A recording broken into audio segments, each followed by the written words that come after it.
தமிழகத்தை பொறுத்தவரையில் எல்லாமே அரசியலாக்கப்படுவது என்பது சாதாரணமான விஷயமாக நடைபெற்று வருகிறது.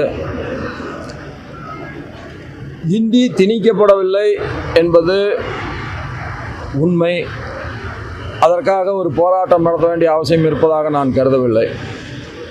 இரண்டாவது, இந்த தொகுதி வரையறுக்கப்படும் என்பது எந்த விதத்திலும் தமிழகத்தில் இருக்கிற 39 தொகுதிகளுக்கு குறைவாக அந்த வரமுறை இருக்காது என்பதை மத்திய உள்துறை அமைச்சர் அமித்ஷா அவர்களே தெளிவுபடுத்தி இருக்கிறார்கள். ஆக இல்லாத ஒன்றை இருப்பதாக காட்டி அரசியல் செய்வது என்பது தமிழகத்திலே வாடிக்கையாக இருக்கிறது. அந்த வாடிக்கைகளில் இதுவும் ஒன்று. அவர்களை தமிழைத்தான் கற்றுக்கொள்ள வேண்டும் எப்படி நாம் சொல்ல முடியும்? இந்தியை தான் கற்றுக்கொள்ள வேண்டும் என்று சொல்லாத ஒரு அரசாங்கம் தமிழை மட்டும்தான் கற்றுக்கொள்ள வேண்டும் என்று சொல்ல முடியாது. தமிழை கற்கின்ற விரும்புகின்றவர்களுக்கு தமிழ் மொழி அங்கே கற்றுக்கொள்ள தரப்படும். பிற மொழிகளை கற்றுக்கொள்ள வேண்டும் என்று நினைப்பவர்களுக்கு பிற மொழி கற்றுத்தரப்படும்.